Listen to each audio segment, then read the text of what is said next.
સ્વામિનારાયણ હરે સ્વામિનારાયણ હરે. તારીખ આજે 2 મે એટલે બીજી મે છે 2026 રોજના અનુક્રમમાં આપણે આ શ્રી રામાનુજાચાર્ય કૃત વ્યાસસૂત્રનું શ્રી ભાષ્ય જે છે તે જોઈ રહ્યા છે. ગઈકાલે આપણે જોયું કે ભાઈ પૂર્વ પક્ષ શું છે, તો એ લોકો કહે છે કે ભાઈ જન્માદિ એટલે આ પતા તમે જે કહ્યું જગતની ઉત્પત્તિ સ્થિતિ અને પ્રલય જે કરનારા છે તે બ્રહ્મ છે. તો એમાં એ લોકોએ કહ્યું કે ભાઈ જન્માદિ એટલે વિશેષણ રૂપે બ્રહ્મના લક્ષણ બનતા નથી. બનતા હોય તો બ્રહ્મ અનેક વિશેષણ વડે વ્યાવૃત થયું હોય. બ્રહ્મને અનેકત્વનો પ્રસંગ આવે, કારણ કે વિશેષણ એ વ્યાવર્તક છે. બરાબર? એટલે શું છે કે ભાઈ બ્રહ્મના ઘણા બધા વિશેષણ હોય તો કોઈ એક જ વ્યક્તિના ઘણા બધા વિશેષણ હોય તો પછી એ ખોવાઈ જાય બધું એમ. એટલે કહેવાનો મતલબ શું છે કે ભાઈ વિશેષણ વડે વ્યાવૃત થઈ જાય, બ્રહ્મને અનેકત્વનો પ્રસંગ આવે એટલે એક એવું બ્રહ્મ જે છે તે અનેક રૂપે ભાષે એવી વાત કરે છે એ લોકો. આ તો ખાલી એ લોકોની દલીલ છે, કારણ કે વિશેષણ એ વ્યાવર્તક છે. બરાબર? આ પૂર્વ પક્ષ થયો. હવે એનું સમર્થન નીચે હવે ચાલે છે. હવે એ પૂર્વ પક્ષ છે એનું હવે એ લોકો સમર્થન કરશે કે ભાઈ આ પ્રમાણે જે છે તે અનેક વિશેષણોથી બ્રહ્મ સિદ્ધ થતું નથી, એનું હવે એ લોકો સમર્થન કરશે. ચાલો, સમર્થન કેવી રીતે કરે તે સાંભળો. કદાચ એમ કહેવામાં આવે કે દેવદત્ત કાળો, જુવાન, લાલ આંખવાળો અને સરખા એટલે બાંધાનો છે, એટલે વચલા બાંધાનો છે. એ વાક્યમાં જેમ વિશેષણ ઘણા છે છતાં દેવદત્ત તો એક જ જોવામાં આવે છે, તેમ અત્રે પણ વિશેષણ બહુ છતાં બ્રહ્મ એક જ છે. પણ આ કહેવું ખોટું છે. બરાબર? વિશેષણ વિશેષ્યની અન્ય વસ્તુથી વ્યાવૃત્તિ વિશેષ્યની અન્ય વસ્તુથી વ્યાવૃત્તિ કરે છે, અન્ય વસ્તુથી એને જુદું પાડે છે. વ્યાવૃત્તિ એટલે જુદું પાડવું. હવે કોઈ પણ વ્યક્તિનું કોઈ વિશેષણ હોય તેને બીજા વ્યક્તિથી જુદું પાડે. એમ કે દાખલા તરીકે હું કેમ કે કોઈ ચશ્માવાળો, તો અહીંયા બીજા કોઈ ચશ્માવાળા નહીં હોય તો એક ચશ્માવાળાને એનાથી જુદા પાડે. બરાબર? એટલે એક પદાર્થની તમારે કોઈ વાત કરવી હોય, પર્ટિક્યુલરલી એક જ પદાર્થની કે કોઈ એક જ વ્યક્તિની, તો તમે એની કોઈ એવી વસ્તુ કે એવું કોઈ વિશેષણ બીજાને બતાવો કે જે બીજામાં ના હોય. એટલે શું છે કે ભાઈ અન્ય વસ્તુથી એની વ્યાવૃત્તિ કરે, એટલે એનું જુદાપણું કરે. વ્યાવૃત્તિ એટલે એને જુદું પાડવું, છૂટું પાડવું. અન્ય વસ્તુથી એને જુદું પાડે છે. પૂર્વોક્ત યતોવા ઈમાની જાખી ઇત્યાદિ શ્રુતિ બ્રહ્મનું લક્ષણ કહેતી હોય તો બ્રહ્મને અમુક વિશેષણો લગાડી અન્ય પદાર્થથી એને જુદું પાડે છે, એમ અર્થ થયો. આખી જે શ્રુતિ આપણે ગઈકાલે બોલ્યા, કઈ શ્રુતિ? તો આ શ્રુતિ યતોવા ઈમાની ભૂતાની જાયંતે યેન જાતાની જીવંતી યત પ્રત્યંત્ય ભીસંવિસંતિ તદ્વિજ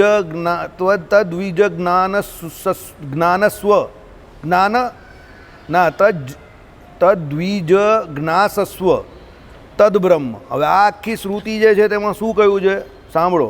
બ્રહ્મનું લક્ષણ કહેતી હોય, બ્રહ્મને અમુક વિશેષણો લગાડી અન્ય પદાર્થોથી એને જુદું પાડે છે, એમ અર્થ થયો. પણ વિશેષણો તો 3 લગાડેલા છે. બરાબર?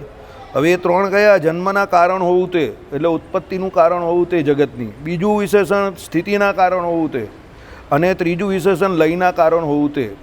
એટલે વિશેષ્યો પણ 3 થયા. શું એ લોકો દલીલ કરે છે કે વિશેષણ 3 છે એટલે વિશેષ્યો પણ 3 થયા? પણ વસ્તુતા એવું નથી. વસ્તુતા આપણે શું જાણીએ છીએ? વિશેષ્ય એક જ છે. એક જ વ્યક્તિના 3 વિશેષણ છે. દાખલા તરીકે વાસુદેવ, તો વાસુદેવના 3 વિશેષણ શું? તો પહેલું વિશેષણ ચોટલીવાળો. પણ કેવી ચોટલીવાળો? સફેદ વાળવાળી ચોટલીવાળો. આ કાળા વાળવાળી ચોટલી છે. બીજું વિશેષણ જાડીઓ. આ જાડીઓ નથી, વ્યવસ્થિત બોડીવાળો છે. ત્રીજું વિશેષણ થોડો બટકો. તો બટકો કેવું કે જાડીઓ કેવું કે લાંબા વાળવાળો, સફેદ વાળવાળો. વ્યક્તિ વિશેષણ આ 3 મારા થયા, પણ વિશેષ્ય તો હું એક જ છું ને. એટલે બ્રહ્મના ભલે એ 3 વિશેષણ થયા, પણ આ લોકો શું કહે છે? એટલે વિશેષ્યો પણ 3 થયા. કે ભાઈ જગતનું એટલે ઉત્પત્તિ કરનાર એક, સ્થિતિ રાખનાર એક અને પ્રલય કરનાર એક. એટલે એ લોકો 3 વિશેષ્ય ગણે છે, પણ એ 3 વિશેષ્ય નથી. વિશેષ્ય પણ એક જ છે. 3 કામ એક જ વ્યક્તિ કરી રહેલું છે. કોણ? બ્રહ્મ એટલે ભગવાન. જન્મનું કારણ, સ્થિતિનું કારણ અને પ્રલયનું કારણ. એટલે એ લોકો શું 3ને છૂટા પાડી દીધા.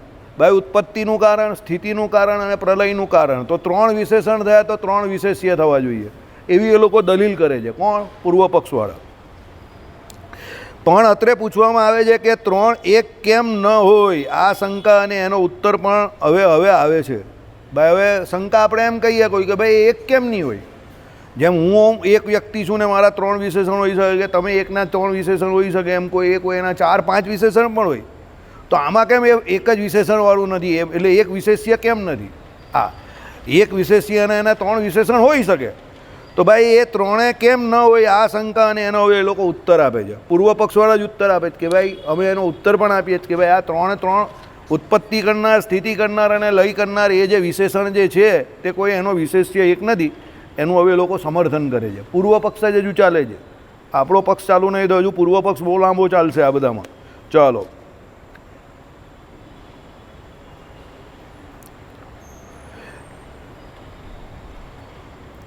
ત્યાં દેવદત્તમાં તો બીજા પ્રમાણથી એકતા જોવામાં આવે છે, તેથી એકમાં જ બધા વિશેષણોનો ઉપસંહાર થાય છે. ઓકે, એકઠા લગાડવામાં આવે છે. એટલે દેવદત્ત એક જ છે ને એની અંદર એક જ દેવદત્તની અંદર ઘણા બધા વિશેષણો લગાડવામાં આવેલા છે. બરાબર છે. એમ એકતા જણાવેલી ન હોત તો પણ વિશેષણો વ્યાવર્તક હોય, વિશેષ્યની અનેકતા આવ્યા વિના ન રહેત. બરાબર. એટલે શું છે કે ભાઈ જો એમ એકતા નહીં જણાવેલી હોય તો એમ કહે કે શું છે, વિશેષણો વ્યાવર્તક હોય, એટલે એક વિશેષણ બીજા વિશેષણથી જુદું પડતું હોય, છૂટું પડતું હોય, કાં એકબીજાને છૂટા પાડતા હોય, તો વિશેષ્યની અનેકતા આવ્યા વિના ન રહે. તો એમ કહે કે એ તો એવું કહ્યું છે કે એ દેવદત્ત જે છે એના જે બધા વિશેષણ છે એટલે તમે કહું કે એક છે. પણ જો દેવદત્ત ન કહ્યું હોય તો બધા વિશેષણો અલગ અલગને પણ લાગે, તો બધા એક વિશેષણ બીજા વિશેષણથી બધાને એકબીજાથી જુદા પાડે. એટલે શું છે, એમ લખ્યું છે અહીંયા દેવદત્ત કાળો, જુવાન, લાલ આંખવાળો અને સરખા વચલા માંદાનો છે. હવે અહીંયાથી દેવદત્ત શબ્દ કાઢી નાખો તો કાળો તો કોઈ પણ હોઈ શકે, પછી લાલ આંખવાળો કોઈ પણ હોઈ શકે, જુવાન પણ કોઈ પણ હોઈ શકે, અને બીજું વચલા બાંધાનો પણ કોઈ પણ હોઈ શકે. તો અલગ અલગ વિશેષણ અલગ અલગ વ્યક્તિ થઈ ગયા. આ એ લોકોની દલીલ છે. બરાબર. એટલે એ પ્રમાણે બ્રહ્મમાં કંઈ એવું કહ્યું છે કે ભાઈ ઉત્પત્તિ કરનાર, સ્થિતિ કરનાર ને પ્રલય કરનાર. તો ભાઈ તમે એમ કહો કે ભાઈ ઉત્પત્તિ કરનાર એટલે જન્મ આપનાર, બરાબર, પછી એમ કે સ્થિતિ રાખનાર અને પ્રલય કરનાર, તો એ જુદા જુદા વ્યક્તિ હોઈ શકે જ ને. એમાં કાંઈ એવી ચોખવટ છે કે બ્રહ્મ છે એવું એ લોકો કહે છે એમ ટૂંકમાં. એટલે એક કારણ કે 3 વિશેષણ અલગ અલગ છે. જન્મ આપનાર જે છે એટલે જન્માદિ એટલે જે લખ્યું છે, તો જન્મ આપનાર જે છે તે અલગ, ઉત્પત્તિ એટલે આખી અલગ વસ્તુ છે, સ્થિતિ રાખવી બી અલગ વસ્તુ છે, અને પ્રલય કરવી હાવ અલગ વસ્તુ છે. તો એ 3 વિશેષણ એકમાં ન સંભવે ને અનેકમાં સંભવી શકે છે. એટલે એ લોકો શું કહે છે કે ભાઈ એ વિશેષણ જે છે એટલે શું કહે છે કે ભાઈ એટલે વિશેષણો પણ વ્યાવર્તક હોય, વિશેષ્યની અનેકતા આવ્યા વિના ન રહે. એટલે બધા એવા વિશેષ્ય પણ બદલાઈ જાય. અને અત્રે તો અનેક વિશેષણોથી બ્રહ્મનું લક્ષણ બાંધવા માંગ્યું છે. એટલે અહીંયા તો શું છે, અનેક લક્ષણો વાગ્યા છે પાછા એ બ્રહ્મના. બરાબર છે. અને બીજા પ્રમાણથી બ્રહ્મની એકતા જાણવામાં આવી નથી, અને બીજા કોઈ એવા પ્રમાણ આપવામાં આવ્યા નથી કે જેનાથી બ્રહ્મ જે એક છે એવું કંઈ જણાવ્યું હોય. બરાબર. એટલે બ્રહ્મની અનેકતા પ્રાપ્ત થયા વિના રહેશે નહીં. એટલે બ્રહ્મ એકની પણ અનેક છે એવું કહેવાય, એવું માનવામાં આવે, એમ એવું કહી શકાય. હવે આ અદ્વૈત વેદાંત છે થોડું ઘણું, કારણ કે એમાં શું છે કે પેલું બ્રહ્મ જે છે તે જીવ રૂપે થાય છે અને એ બધે રૂપે થાય છે. બરાબર છે. એટલે અહીંયા થોડીક અદ્વૈત વેદાંત જેવી વાત કરેલી છે આ લોકોએ, સમજીએ, કારણ કે અદ્વૈતીઓ જ પહેલાં આવે છે દરેકમાં. ચલો, આ તો આપણે ગયું કાલે જોયું. કદાચ એમ કહેવામાં આવશે કે બ્રહ્મ શબ્દ એક છે તેથી બ્રહ્મની એકતા સમજાય છે, પણ એ પણ કહેવું ખોટું છે. હવે એ લોકો શું કહે છે, બ્રહ્મ શબ્દ એક છે, બરાબર છે, તેથી બ્રહ્મની એકતા સમજાય છે, બરાબર છે, પણ એ કહેવું પણ ખોટું છે. કારણ કે જેણે તું કે આ બધી કામ માથાકૂટ કર્યા કરે છે કે એક અનેક એક અનેક, એક ચીડિયા અનેક ચીડિયા દાના ચુગને આઈ ચીડિયા, એક અનેક એક અનેક. યાદ આવ્યું કે નહીં? યાદ આવ્યું? આ ટાઈમ પર નહીં આવતું હતું, આ ટીવી પર આવતું હતું પહેલાં. ટીવી પર આવતું હતું આપણે નાના હતા ત્યારે. એક અનેક દૂરદર્શન પર આવતું હતું. હા, એક ચીડિયા પેલી નાની છોકરી એક આવે કાર્ટૂનમાં, અને નાની પેલી ચકલિયા મૂર્તિ બતાવે. બરાબર. પછી એક પહેલાં આવે, પછી ઘણી બધી આવે, ને પેલા ઘરમાં આંગણામાં દાણા ચૂકતી હોય ને એ બતાવે. એટલે પેલી નાની છોકરી ગઈ, એક ચીડિયા અનેક ચીડિયા. સમજી ગયો? ચાલો, મને આવું બધું બહુ યાદ હે, મને બહુ ખતરનાક યાદ રહે એવું બધું. નાના બાળપણની મને બધી જ યાદ. 6 વર્ષનો થયેલો ને ત્યારથી માંડીને અત્યાર સુધીની બધી ઘટના મને યાદ. 6 વર્ષનો તો ત્યારથી બધી યાદ. હું બાળપણમાં વધારે એક્ટિવ હતો, એટલે હવે અત્યારે થોડો વધારે ઠંડો પડી ગયો. બાકી બાળપણમાં તો મને બધું જ યાદ, એક એક વસ્તુ યાદ એમ, કોને શું થયું, માર્યું, આ તે. અરે મારા મિત્રના 12મા ધોરણના માર્ક્સ મને યાદ છે, એને નહીં યાદ. બોલો, હમણાં જ મારા મિત્રને મેં પેલા ચેતનને ફોન કર્યો, હું તો 12મા ધોરણમાં 122 માર્ક્સ આવેલા. એ કે કેમાં મેથ્સમાં? એ કે મારા રિઝલ્ટ જોવું પડે. તે કે હા 122 જ છે. મેં પૂછ્યું તો આ કેમેસ્ટ્રીમાં 75 માર્ક હતા. તે કે હા 75 જ છે. મેં પૂછ્યું બાયોલોજીમાં તો 86 હશે. તે જો 86 જ નીકળ્યા. ચમકી ગયો. એના 12મા ધોરણના માર્ક મને અત્યાર સુધી યાદ. 90ની સાલની વાત છે, બરાબર. ત્યારે જીવન બહુ એક્ટિવ હતું. બધા ખખડી ગયા, આપણી બધી મેમરી બધી ખલાસ થઈ ગઈ. ચલો, કારણ કે જેણે એક પણ બળદ જોયો નથી અને જે બળદ જાણવા માંગે છે એવા માણસને કોઈ એમ કહે, સાંભળો, કોઈએ બ્રહ્મ તો જોયું નથી ને. બ્રહ્મ કોણે જોયું છે? કોઈએ નહીં જોયું. એટલે જેણે બળદ જોયો નથી એ લોકો એ ઉદાહરણ આપે છે. હવે એને બળદ જોયો નથી ને બળદ જાણવા માંગે છે. હવે બ્રહ્મ જેણે જોયું નથી ને એ બ્રહ્મ વિશે જાણવા માંગે છે. હવે આ તો કેવી વાત છે કે હું તમને એમ કહું કે તમે એક દિવસ મારા ઘરે આવજો, તમને બહુ જોરદાર મિષ્ટાન ખવડાવીશ. મિષ્ટાનનું નામ પણ તમને નહીં ખબર અને મિષ્ટાન કયું છે એ પણ તમને નહીં ખબર. તો હું તમને જે કહું તો તમારે તો આ જ કરવી પડે ને. હા ભાઈ, હા ભાઈ, હા ભાઈ. તેમ આપણે કોઈએ બ્રહ્મ જોયું નથી અને હું બ્રહ્મ જણાવવા માંગે છે, તો પછી તમે તો શું કરવાના? હા ભાઈ, હા ભાઈ જ કરો ને. એટલે શું કહે છે? જેણે એક પણ બળદ જોયો નથી અને જે બળદ જાણવા માંગે છે એવા માણસને કોઈ એમ કહે કે ભાંગ્યા શિંગડાનો, શિંગડા વગરનો, આખા શિંગડાવાળો બળદ, તો તેને બળદ શબ્દ એક છતાં વ્યાવર્તક વિશેષણ અનેક હોવાથી અનેક બળદો પ્રતીત થાય. બરાબર છે ને? માર્કેટમાં દરેક પ્રકારના બળદો અવેલેબલ છે. ભાંગ્યા શિંગડાવાળો છે બળદ, છે જ બળદ. તૂટે શિંગડા વગરનો પણ બળદ છે, બરાબર છે. અને આખા શિંગડાવાળો પણ બળદ છે. હવે કોઈ એમ કહે કે ભાઈ બળદ એની ઓળખાણ આપો, તો કે ભાંગ્યા શિંગડાવાળો, તૂટેલા શિંગડાવાળો એટલે, બરાબર. પછી આખા શિંગડાવાળો, શિંગડા વગરનો. તો બધા બળદ થયા, તો અલગ અલગ બળદ થયા ને. તો એક વિશેષણ બીજા વિશેષણનું શું બને? વ્યાવર્તક બને. એનાથી એને જુદું પાડે. હવે એ નહીં જોતો કે ભાઈ ભાંગ્યા શિંગડા વગરનો કે આ એક કોઈ એક વ્યક્તિ છે. એ શું કહે છે? અલગ અલગ વ્યક્તિઓની જ ઓળખાણ આપે છે. એટલે આણે ઉદાહરણ પાછું પલટી મારી. શું કહ્યું? તો તેને બળદ શબ્દ એક છતાં વ્યાવર્તક વિશેષણ અનેક હોવાથી અનેક બળદો પ્રતીત થાય. તે રીતે પ્રમાણાંતરથી બ્રહ્મની એકતા સિદ્ધ થતી નથી અને જન્માદી વિશેષણો ઘણા છે. તેથી એટલે પ્રમાણાંતરથી એટલે નહીં, પ્રમાણાંતરથી આવે અહીંયા. એકચ્યુઅલી પ્રિન્ટિંગ મિસ્ટેક્સ છે. તમે અલગ અલગ પ્રમાણો આપો એનાથી બ્રહ્મ એક છે એવું સિદ્ધ નહીં થતું, એમ સમજો. એનાથી એમ કે જન્માદી વિશેષણો ઘણા છે. એટલે જન્મ, ઉત્પત્તિ, સ્થિતિ અને પ્રલય એમ ઘણા બધા અને અનંત કલ્યાણકારી વિશેષણો એ બ્રહ્મને લાગે છે. તો એ બ્રહ્મનું અનેકપણું સિદ્ધ કરે છે. આવું પૂર્વ પક્ષ કહે છે, બરાબર. ચલો, તે જ રીતે બ્રહ્મની પણ અનેક વ્યક્તિઓ ઠરે. એટલે બ્રહ્મની પણ અનેક વ્યક્તિઓ છે એમ ઠરે. તેથી આ સર્વે વિશેષણો એકઠા થઈ બ્રહ્મ જેનું લક્ષણ આપવાનું છે તે પદાર્થનું એ લક્ષણ બને એ બન બેસતું નથી. એટલે તમે આ બધા વિશેષણો ભેગા કરો કે ભાઈ જન્માદ્યસ્ય યત, એટલે જન્માદિ જે એટલે ઉત્પત્તિ, સ્થિતિને, પ્રલયને કરનાર છે તે બ્રહ્મ છે. તો એવું એમ કહે કે આ ત્રણ વિશેષણો કોઈ એક બ્રહ્મને વિશે બન બેસતા નથી. આવું કોણ કહે છે? પૂર્વ પક્ષ, બરાબર.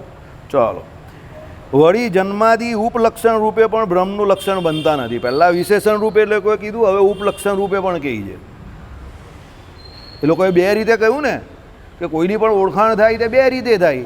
વિશેષ્યને ક્યાં ડાયરેક્ટ વિશેષણ લાગે કે પછી ઉપલક્ષણ રૂપે. આપણે નહીં કહેતા કે ભાઈ હું જાડીઓ છું, કે ભાઈ હું ગોરીઓ છું, કે ભાઈ હું આંકડિયાવાળો છું, કે હું લાંબો વાળવાળો છું. એ શું છે? તો એ તો મારા વિશેષણ થયા. પણ ઉપલક્ષણ શું? તો ભાઈ હું શ્રી ભાષ્ય કરાવું છું, અહીંયા ચલાવું છું તે, હું ગીતા ભાષ્ય ચલાવું છું તે, એ મારું ઉપલક્ષણ. સમજો. પછી બીજું મારું ઉપલક્ષણ તો શું હોઈ શકે? રસોઈ કરું છું તે, બરાબર. ત્રીજું મારું ઉપલક્ષણ શું હોઈ શકે? આ વાસણ માંજું છું, એ પણ કોઈ વખત વાસણ પણ માંજું છું, કોઈ વખત જ માંજું છું, પણ માંજું છું. પછી મારું ઉપલક્ષણ રાત્રે ભાગવતજીની કથા કરું છું, બરાબર છે. આ ઉપલક્ષણ સમજો. એવા તમારા પણ બધાના ઉપલક્ષણ હોય ને કંઈ ને કંઈ. ભાઈ આ કેમિકલની ફેક્ટરીમાં જાય છે એના બાપાની, આ ભાઈ કંઈ શેર બજારમાં બેસે છે તે, પેલા ભાઈ હીરા બજારમાં જાય છે તે. આ ભાઈનું સૌથી મોટું ઉપલક્ષણ સવારથી સાંજ સુધી ગૌશાળામાં રહી દે. આ ગૌશાળામાં આખો દિવસ ગરમીમાં કેટલા લોકો રહી શકે? આ બીજા ભાઈ આવ્યા ઉપલક્ષણવાળા, બરાબર, કે ભાઈ એમનું ઉપલક્ષણ શું? તો ભાઈ day and night let's fight. શું ઉપલક્ષણ? એક જ લાઇનમાં. આ ભાઈ આવ્યા ને, આ લાઇન એકદમ યાદ આવી ગઈ, બાકી કંઈ મગજમાં નહીં આવી. Day and night let's fight. એમણે આખી જિંદગીને ફાઇટ જ બનાવી દીધી છે. બસ એને ફાઇટ જ કરવાની છે, એવું એમણે નક્કી કર્યું છે કે મારે ફાઇટ જ કરવી છે. તો એમનો સૂત્ર, એમનું ઉપલક્ષણ શું થઈ ગયું? હવે આજથી તમારે શું કહેવાનું એમનું નામ? Day and night let's fight. બરાબર, આ અશોકભાઈનું આજથી સિમ્બોલ ઓફ અશોકભાઈ. બરાબર, ચાલો. એટલે શું કહ્યું? હવે ઉપલક્ષણ રૂપે એ લોકો કહે છે કે ભાઈ આ તો તમે વિશેષણની વાત કરી, ચાલો હવે એક વખત આ વિશેષણ નથી ને આ ઉપલક્ષણ છે બ્રહ્મના, કે બ્રહ્મ જગતની ઉત્પત્તિ કરે છે, સ્થિતિ કરે છે અને લય કરે છે. અમે એમને ઉપલક્ષણ તરીકે આપણે એને એકવાર સ્વીકારીએ. જો ફિલોસોફી એક એવો ટોપિક છે કે એમાં બધી વસ્તુઓને સ્વીકારે અને પછી એનું ખંડન કરે. મારી ધનાધની એવું નહીં આવે આમાં. હા, તું આમ કહી છે, ચાલ તો આવી વાત, ચાલ તું આમ કહી છે તો આવી વાત. હમણાં જ એક ભાઈ જોડે હું ચર્ચા કરતો હતો, તો મેં ચર્ચામાં કહ્યું કે ભાઈ ઓકે, કોઈ વ્યક્તિ કથાકાર છે, કોઈ વ્યક્તિ વક્તા છે, કોઈ વ્યક્તિ પુરાણી છે, કોઈ વ્યક્તિ જે કોઈ છે તે બની શકે એવું કે એનાને કોઈ બીજાના વિચાર મળતા નહીં આવે. આપણે જીવનમાં એવું ઘણીવાર બને છે. તમારા ગ્રહસ્થના જીવનમાં તમારી ઘરવાળી જોડે, હું તને અત્યારે પૂછું ભાઈ તારી ઘરવાળી જોડે તો લગ્ન પછી કેટલી વાર ઝઘડો થયો? તારી ઘણાઈ પણ નહીં એટલી વાર ઝઘડો થયો હશે. એટલે તારાથી નહીં, બધાથી જ. એમ સમજી ગયા મારી વાત? હવે આપણે કોઈ એમ કહે કે ભાઈ આટલી બધી વાર ઝઘડો થાય તો તમે લોકો સાથે કેવી રીતે રહેવું છો?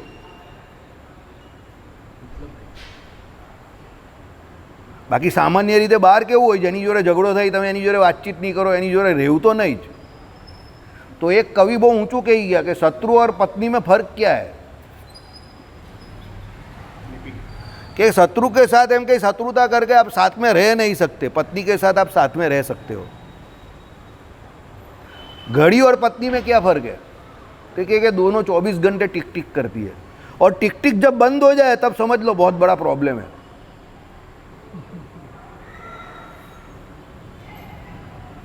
તમારી ઘરવાળી આમ કાયમ ટિક ટિક કરતી હોય, સમજો કે જમવા બેઠા હોય ને કંઈ ને કંઈ, એ લોકોનો બહેનોનો સ્વભાવ હોય, વાત કર્યા જ કરે કંઈ ને કંઈ.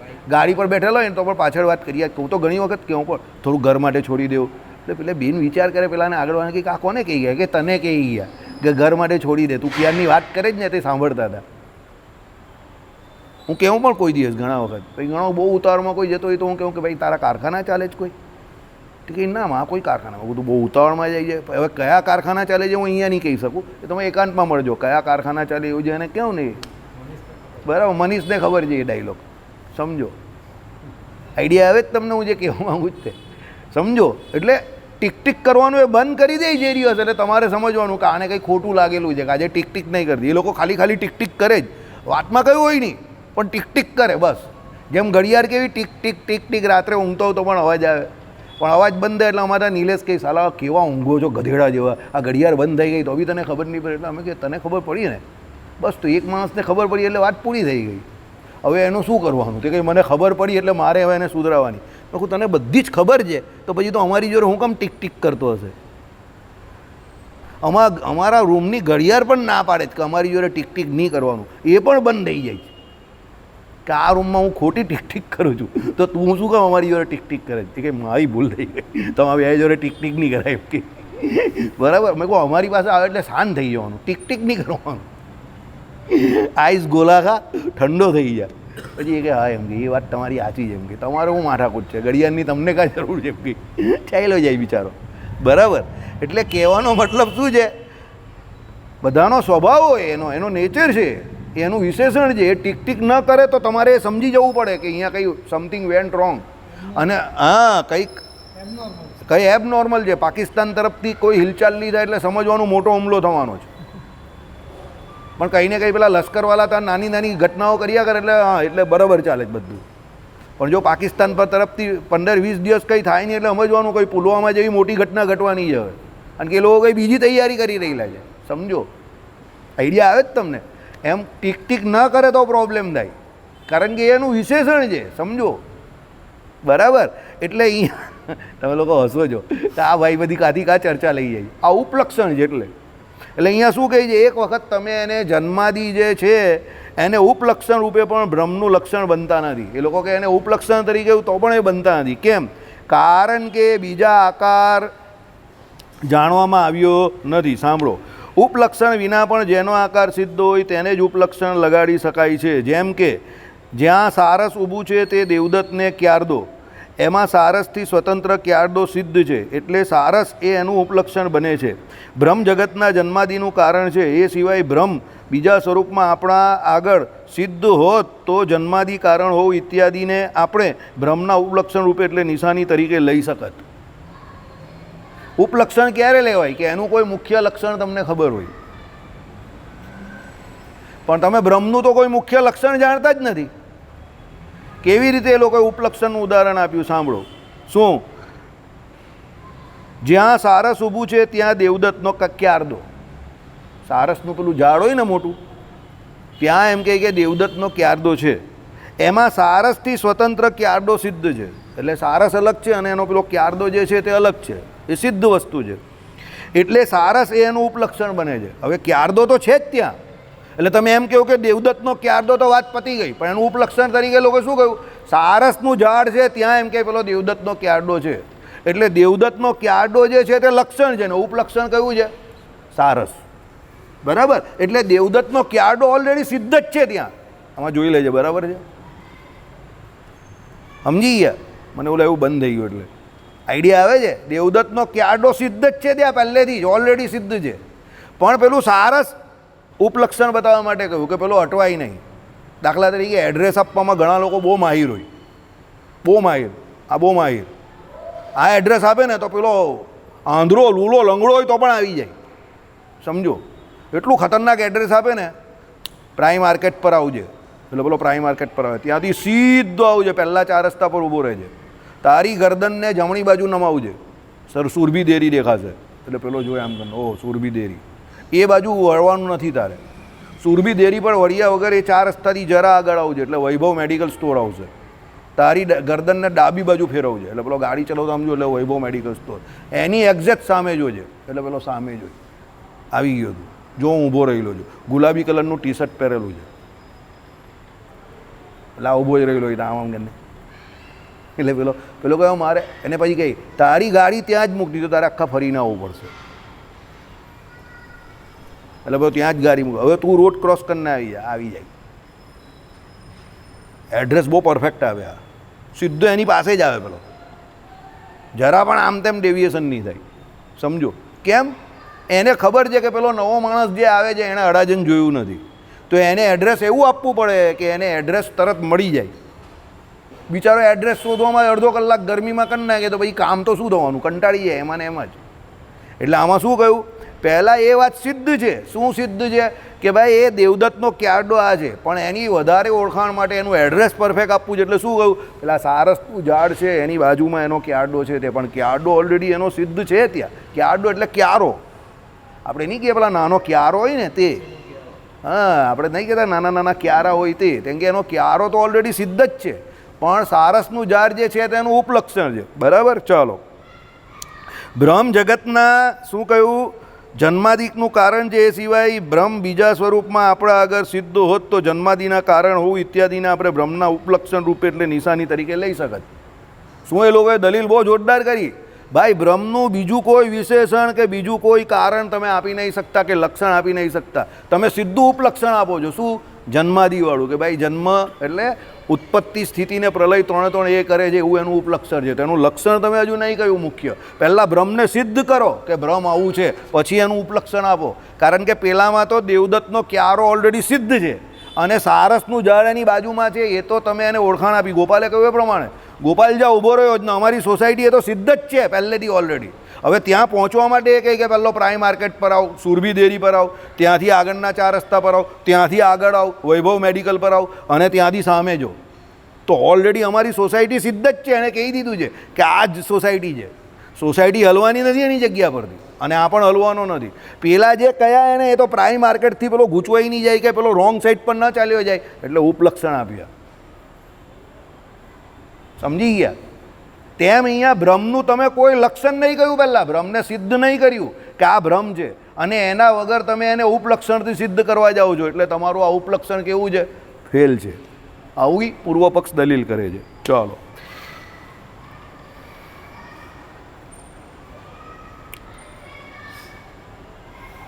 ઓકે, જાણવામાં આવ્યો નથી. જે એક આકારે જાણેલું હોય તેને બીજે આકારે જણાવે તે ઉપલક્ષણ કહેવાય. એટલે બ્રહ્મને જો તમે પહેલી એક વખત કોઈ રીતે જાણી લીધું હોય તો પછી એને ઉપલક્ષણે કરીને બીજી કોઈ રીતે તમે જાણી શકો. પણ અત્યાર સુધી તમે એવું સિદ્ધ નહીં કર્યું કે બ્રહ્મ કેવું છે, અને એ સિવાય તમે એનું સીધું ઉપલક્ષણ આપો છો. ઉપલક્ષણ કોનું અપાય? જેનું ઓલરેડી કોઈ લક્ષણ હોય. સમજો, ઉપલક્ષણ લક્ષણવાળાનું હોય. જેનું લક્ષણ જ નહીં ખબર તેનું ઉપલક્ષણ કઈ રીતે આપી શકો? દાખલા તરીકે કોઈ એમ કહે કે ભાઈ અહીંયા એક ભાઈ બેસીને એમ કહે કે સત્સંગ કરે છે, બરાબર છે? તો સત્સંગ કરે છે તો એ પહેલાં એનું લક્ષણ શું? ભાઈ બેસે છે તે લક્ષણ છે. અને કેટલા વર્ષથી બેસે છે? તો ભાઈ આટલા વર્ષોથી બેસે છે. ક્યાં બેસે? તો રામપુરા સભા મંડપમાં બેસે છે. કેમ બેસે? તો ભાઈ નવરી દુકાન છે. સમજો, એ ભાઈ નવરા છે એટલે બેસે છે, એને ટાઈમ છે તો બેસે છે. બીજા કોઈને દુનિયામાં ટાઈમ નથી એટલે નહીં બેસતા. અને એના જેવા બીજા નવરાઓ છે તે આવી જાય છે. હવે એ શું છે? ઉપલક્ષણ છે કે લક્ષણ છે? એ લક્ષણ છે. હવે ઉપલક્ષણ શું? ઉપલક્ષણમાં આ ચલવે છે તે ઉપલક્ષણ. બેસવું એ લક્ષણ, કારણ કે એ તો ઘણા સમયથી બેસે છે અને ઘણા બધા બેસે છે. પણ એ બેસીને આ ચલાવવું એ ઉપલક્ષણ છે. તો પહેલાં લક્ષણ તો હોવું જોઈએ ને, પછી ઉપલક્ષણ થાય ને. પહેલાં આપણે અહીંયા બેસતા શીખીએ, પછી અહીંયા આપણે આ કરતા શીખીએ ને. દાખલા તરીકે આપણે સામે બોર્ડ લખીએ છીએ તો કેટલા વર્ષથી લખીએ? તો 12-13 વર્ષથી લખીએ છીએ. તો લખીએ જે એ લક્ષણ છે. હવે એમાં સત્સંગી જીવન લખીએ જ, એમાં 4 પ્રકરણ લખાઈ ગયા, એનું ઉપલક્ષણ છે. કેમ? લખેલું લખીએ જે લક્ષણમાં આવ્યું પછી એ ઉપલક્ષણ સત્સંગી જીવન થયું. બાકી લોકો કેટલા બધા સુવિચાર સવારે આપણે વોટ્સએપ પર મોકલે જ છે ને. તેમ તમે અહીંયા રોજ સુવિચાર લખ્યા કરો તો સુવિચાર પણ લખાયા જ કરે વોટ્સએપની જેમ. એની ઉંમર કેટલી? એની આવડતા કેટલી? કંઈ નહીં, આ લખ્યું ને ભૂસ્યું ને પરત્યું, ભૂરસ્યું ને પૂરું થયું. પણ સત્સંગી જીવનની ઉંમર કેટલી? બહુ મોટી ઉંમર. જે માણસ આખું વાંચતો હશે એનું આખું સત્સંગી જીવન બોર્ડ ઉપર આખું વંચાઈ જશે. વગર પુસ્તક અડીએ એનું આખું સત્સંગી જીવન વંચાઈ જશે. સમજો, તો પેલા સાદા દુનિયાના ગામના વિચાર લખવા એના કરતાં તો આ સત્સંગી જીવન સારું ને. સ્કૂલમાં આપણે કેટલી બધી શિખામણ આપી, કેટલા બધા સાહેબ લોકો કેટલું બધું લખતા હતા. સારા અક્ષરે કેળવણીનો પાયો છે, તો બધા પાયો લઈને દોડતા થઈ ગયા, પણ કોઈ સારા અક્ષર કાઢતા નહીં થયા. બરાબર?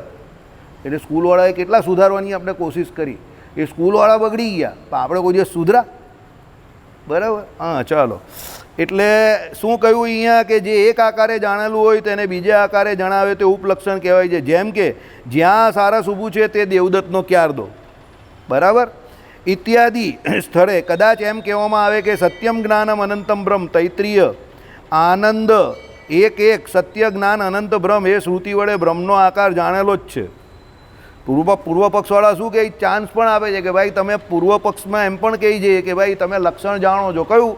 તો સત્ય જ્ઞાન અને અનંત. એવું કોણ છે? તો બ્રહ્મ છે, તો એ લક્ષણ છે. બરાબર છે?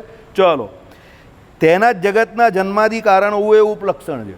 તો ભાઈ જે સત્યમ જ્ઞાનમ અનંતમ બ્રહ્મ જે છે તે લક્ષણ છે બ્રહ્મનું, અને એનું એમ કહે કે જન્માદિ જે છે તેના ઉપલક્ષણ છે. ચાલો, તો હવે અર્થાત સત્યમ જ્ઞાનમ એ શ્રુતિ બ્રહ્મના સ્વરૂપની અને યતોવા ઈમાની એ શ્રુતિ એના ઉપલક્ષણની. એટલે સત્યમ જ્ઞાનમ અનંતમ બ્રહ્મ છે એ ઓરિજિનલ બ્રહ્મનું લક્ષણ છે. એ એનું સ્વરૂપ લક્ષણ કહ્યું એ લોકોએ. બરાબર? કેમ? અદ્વૈતીઓ ફક્ત શું માને છે? સ્વરૂપ લક્ષણ જ માને છે. અને યતોવા ઈમાની ભૂતાની જે છે તે શું કહ્યું? જન્મ એટલે ઉત્પત્તિ, સ્થિતિ અને પ્રલય કરનારું જે જગતનું છે તે એ શું છે? એનું ઉપલક્ષણ છે. એટલે લક્ષણ એનું પહેલું સ્વરૂપ લક્ષણ કયું છે? સત્યમ જ્ઞાનમ અનંતમ બ્રહ્મ. એટલે એ બ્રહ્મ કેવું છે? સત્યમનો અર્થ અદ્વૈત પ્રમાણે શું થાય? મનીષ બોલ.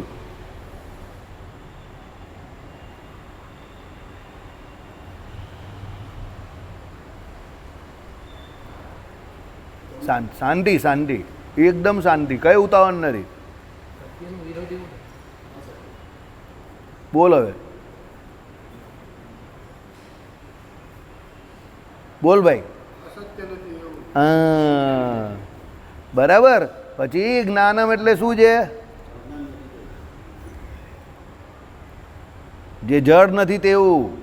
બરાબર? અને અનંતમનો અર્થ શું થાય? સર્વવ્યાપક. અને આનંદ એટલે શું છે? સત્યમ જ્ઞાનમ અનંતમ બ્રહ્મે. અને પેલામાં સચ્ચિદ આનંદમાં આનંદ.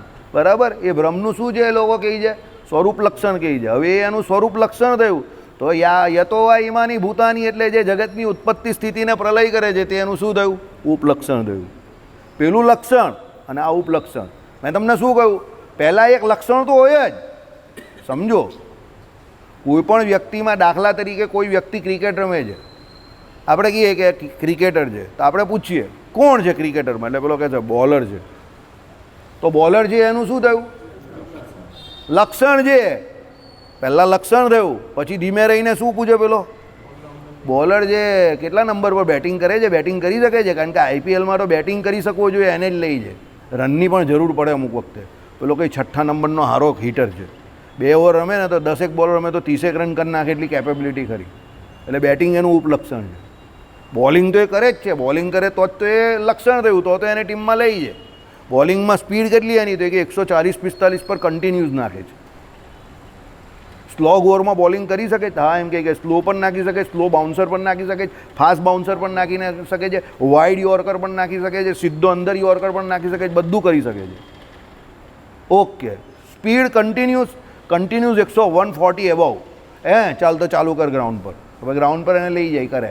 ઓકે, ચાલ તો એનું લક્ષણ બરાબર છે. હવે બેટિંગ તે કંઈ 6 નંબર પર આવે, 12 કે 15 બોલ રમે તો 30 રન કરે, એટલે એની સામે બોલર મૂકે ને કે બેટિંગ કર, ચાલ તારે એકલા છક્કા જ મારવાના છે.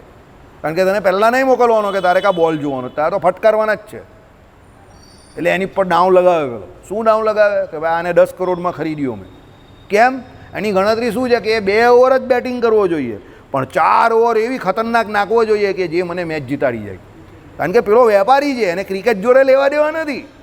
એ 10 કરોડ લગાવે છે એની પાછળ, એને એની બ્રાન્ડ વેલ્યુ ને એના રૂપિયા જોડે લેવા દેવા છે. સમજો, આઈડિયા આવે છે?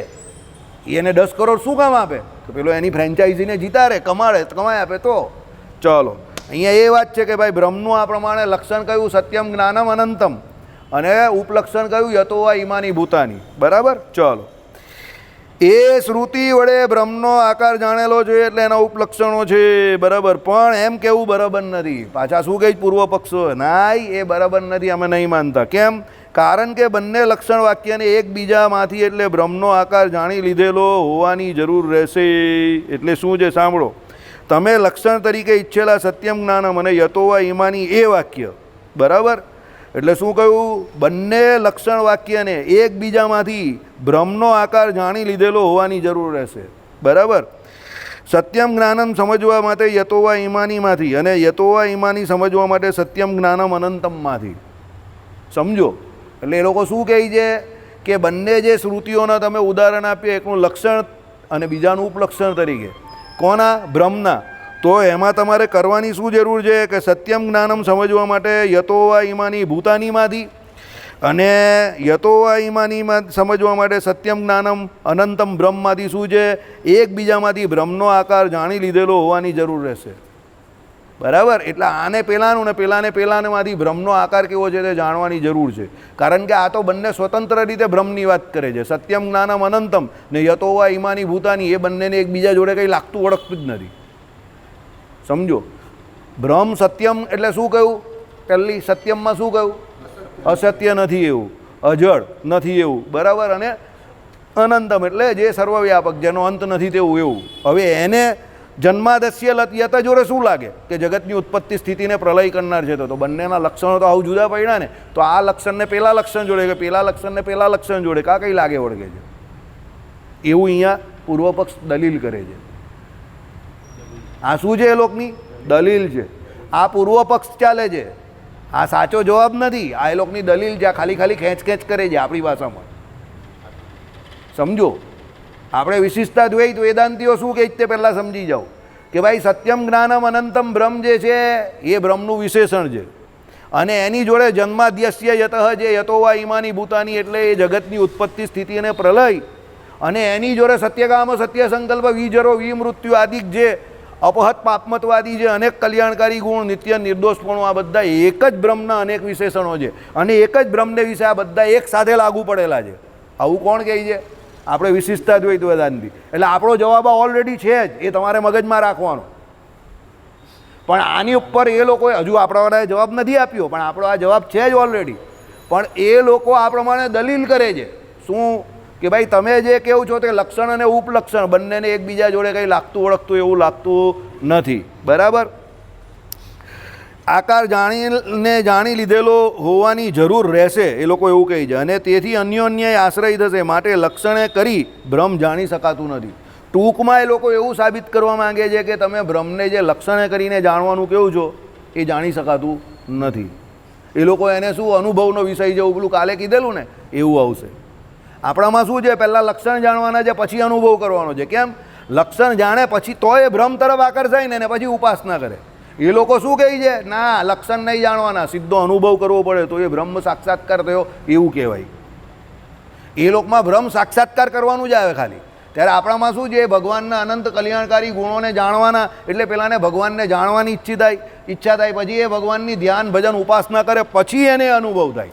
ત્યારે એ લોકો શું કહે, લક્ષણ જાણવામાં કાંઈ આવતા જ નથી એના, સીધી ઉપાસના કરવાની. ઉપાસના એટલે શું? ધ્યાન. એ લોકો નિરાકાર બ્રહ્મનું ધ્યાન કરાવે, પેલો કર્યા કરે ને એ. ચાલો ઓકે. હવે આ એ લોકોનો શું થઈ ગયો? પૂર્વ પક્ષ થયો. શું થયો? માટે લક્ષણે કરીને બ્રહ્મ જાણી શકાતું નથી, આ પૂર્વ પક્ષ થયો. હવે સાંભળો, હવે ઉત્તર પક્ષ. હવે આપણો ઉત્તર પક્ષ આવશે. શું આવે? બ્રહ્મનું લક્ષણ બને. એટલે બ્રહ્મનું લક્ષણ હોય છે, એવું નહીં કે લક્ષણ નથી બનતું. બ્રહ્મના લક્ષણ હોય છે અને એ લક્ષણથી જ આપણે બ્રહ્મને જાણીએ છીએ. અને ફોર યોર કાઇન્ડ ઇન્ફોર્મેશન હું તમને ચોખ્ખું કહી દઉં, બ્રહ્મના લક્ષણો જે છે તે એકચ્યુઅલી બ્રહ્મને કામના નથી. કોને કામના છે? આપણે કામના છે. બહુ સિમ્પલ વાત તમને કહી દઉં, પત્નીના લક્ષણ પત્ની કરતાં વધારે કોને કામના છે? પતિને ને એના ઘરને કામના છે. કેમ? પતિ જે છે એની માતા પછી એના ઘરમાં એના આખા ઘરને શોભાવનારી અને સમાજમાં એને પ્રતિષ્ઠા અપાવનારી જો કોઈ એના કુળમાં કોઈ હોય તો એની પત્ની છે. કારણ કે એ તો બહાર કમાવા જશે, એટલે એની પત્ની દ્વારા આખા સમાજમાં એની પોતાની જે કોઈ ઓળખાણ બનશે, એના છોકરાઓની ઓળખાણ બનશે. સમજો. આજે જ પેલો પેપરમાં બહુ ખતરનાક ફોટો આવેલો, પેલો કાલે જે થયું છે, પેલા બાળકને એની માએ એને છોડ્યો જ નહીં. જબરો સીન, આંખમાંથી આંસુ આવી જાય એવો સીન. બરાબર. પેલો નેતા બી મંત્રી પણ રડી પડ્યો, એની માએ એને છેલ્લે સુધી નહીં છોડ્યો. બરાબર. એટલે કહેવાનો મતલબ શું છે કે મા એક એવી છે કે જે કોઈને છોકરાને કોઈ દિવસ છોડતી નથી. શાસ્ત્રોમાં કહ્યું ને, પૂત કપૂત હોઈ શકે છે પણ મા કોઈ દિવસ કુમાતા ના હોય. એટલે હું બધાને દરેકને કહું, માતાની સેવા કોઈ દિવસ નહીં છોડવી. એ બહુ કમભાગી અને બદભાગી લોકો છે કે જેને માતા પિતાની સેવા નથી મળતી, અને જેને મળે છે તો પણ નહીં કરતા, એના વિશે તો કંઈ વાત જ નહીં કરવી. બરાબર. એ તો દુર્ભાગી લક્ષણ છે કે એના વિશે શું કહેવું હવે. માતા પિતાની તો સેવા હંમેશા કરવી. બરાબર. કોઈ દિવસ માતા પિતાનો દ્રોહ નહીં કરવો. માતા પિતાએ બહુ ભારી જહેમત ઉઠાવીને આપણે આપણા સુધી પહોંચાડનાર આપણા માતા પિતા છે. એ સાબિત કર્યું પેલી બાઈએ. એણે, તમે વિચાર કરો, એણે એના છોકરાને છેલ્લે સુધી કેટલી હૂંફ આપી હશે, ને પેલા છોકરાને કેટલી હૂંફ હશે, મારી મા છે ને મને બચાવી લેશે. સમજો. બરાબર. એટલે ઘણી વખત કુદરત છે ને, આ કરતો મ કરતો અન્યથા કરતું, આ ભગવાનનું અન્યથા કરતું પણ, 9 જણાની ડેડ બોડી મળી, આ પરમાત્માનું અન્યથા કરતું પણ, ભલાને અવગુણ આવી જાય ભગવાનનું. એ સીન જોઈ તો ભલાને અવગુણ આવી જાય કે આ ભગવાન કેવું કરે છે. પણ હવે એ અન્યથા કરતું પણ છે પરમાત્માનું. પરમાત્મા કરે છે આવું બધું, અઘટિત ઘટના કરે છે પરમાત્મા. ચાલો કંઈ નહીં. આ પ્રમાણે પૂર્વ પક્ષ થતાં ઉત્તર પક્ષ હવે રજૂ કરીએ. 2 મિનિટ છે, ચલાવીએ. જગતના સૃષ્ટિ સ્થિતિ અને પ્રલયરૂપી ઉપલક્ષણથી બ્રહ્મ જાણી શકાય છે. ઓકે, બ્રહ્મ જાણી શકાય. ઉપલક્ષણ બતાવતા એવા આકાર સિવાય બીજો આકાર બ્રહ્મનો જાણવામાં નથી, અને તેથી બ્રહ્મ જાણી શકાતું નથી એમ ન કહેવું. જુઓ ઉપર વાંધો. બ્રહ્મને ઉપલક્ષણવાળું માનો તો એના 2 આકાર બતાવવા જોઈએ. એક તો ઉપલક્ષણથી જે આકાર બતાવતો હોય તે, એટલે જેમ કે સારસથી ઓળખાવતા ક્યારડાનું સારસનું હોવું, અને બીજો જે સ્વતંત્ર જેમ કે ક્યારદાને ચોક્કસ આકાર અને કાળી ભોંય વગેરે હોય તે. ઓકે, હવે એમાં કંઈ બહુ દમ નથી કે ભાઈ પેલા ક્યારદાની પોતાની ઓળખાણ ને એક તો પેલા સારસની બાજુમાં છે તેવી ઓળખાણ એમ. એટલે બ્રહ્મની એમ કહે કે પોતાની એક ઓળખાણ હોવી જોઈએ ને એક એના ઉપલક્ષણે કરીને હોવી જોઈએ, એવું એ લોકોની દલીલ છે. કોની? પૂર્વ પક્ષવાળાની. બરાબર છે. ચાલો, એટલે આપણાવાળા ના પાડે કે એવું કંઈ છે નહીં. બ્રહ્મ જે ઉપલક્ષ્ય છે, બરાબર છે, કેવી રીતે ઉપલક્ષ્ય છે તે સાંભળો. અર્થાત એ ઉપલક્ષણ લગાડવાનું છે. ઉપલક્ષણ લગાડતા પહેલાં ઉપલક્ષ્ય સિદ્ધ હોવું જોઈએ, અને તેમ અત્રે છે. બ્રહ્મનું સ્વરૂપ એના ધાતુના અર્થ ઉપરથી જણાવેલું જ છે, અને એ ઉપલક્ષણ યતોવ ઇમાની એ શ્રુતિમાં પણ આપવામાં આવે છે. બરાબર. એટલે શું છે કે ભાઈ એ ઉપલક્ષ્ય પહેલાં હોવું જોઈએ. ઉપલક્ષણ કેમ હોય કે એ પોતે ઉપલક્ષ્ય હોય. બરાબર. એ બ્રહ્મ પોતે ઉપલક્ષ્ય હોય તેનું ઉપલક્ષણ હોવાનું જ. એટલે આપણાવાળા કહે કે ભાઈ એનું ઉપલક્ષણ હોય તેના બૃહત્વનો અતિશયનો પાર નથી. કેવી રીતે કે ભાઈ બ્રહ્મ જે છે તે શું કહ્યું? બૃહત્વ એટલે મોટાઈ, બૃહણત્વ એટલે વિકાસ, વૃદ્ધિ. જુઓ વિષ્ણુ પુરાણનું વાક્ય, પછી આખું વાક્ય લખેલું જ, પછી લખેલું છે બૃહત્વ અને બૃહણત્વને લીધે તે બ્રહ્મ કહેવાય છે. એનું ઉપલક્ષણ છે. શું ઉપલક્ષણ? કે ભાઈ એ બૃહત્વ અને બૃહણત્વ એ બ્રહ્મ જે છે તે સૌથી મોટું છે. અને બૃહણત્વ એટલે મારા ખ્યાલથી સૌથી મોટું એટલે બધાનું કારણ પણ છે પાછું. કારણ કે બૃહણ એટલે એનું કારણ પણ સર્વનું એ જ થતું હશે. બૃહણત્વ એટલે જોઈ લેજો પેલામાં યાજ્ઞિકની એમાં, બરાબર. કાલે આપણે એ પાછું ચલાવશું. એટલે કહેવાનું તાત્પર્ય શું છે? બ્રહ્મ એના ઉપલક્ષણથી પણ ઓળખાય છે અને એનું ઉપલક્ષણ હોય જ છે. એવું કંઈ જરૂરી નથી કે એના ઉપલક્ષણ નથી હોતું, હોય જ છે. લક્ષણ પણ છે એમ ઉપલક્ષણ પણ છે, વિશેષણ પણ એના અનેક છે અને એના ઉપલક્ષણો પણ અનેક છે. અને એના દ્વારા એબાઓલ આખા બ્રહ્મ તત્વની ઓળખાણ થાય છે. કારણ કે બ્રહ્મ કોઈ સંકુચિત તત્વ નથી, બહુ મોટું તત્વ છે. તો એને ઓળખવા માટે ઘણા બધા એવા અલગ અલગ પેરામીટર હોઈ શકે અને જેના દ્વારા એની ઓળખાણ થાય, બરાબર. શ્રીપતિમ શ્રીધરમ સર્વદેવેશ્વરમ ભક્તિધર્માત્મજમ વાસુદેવમ હરે માધવમ કી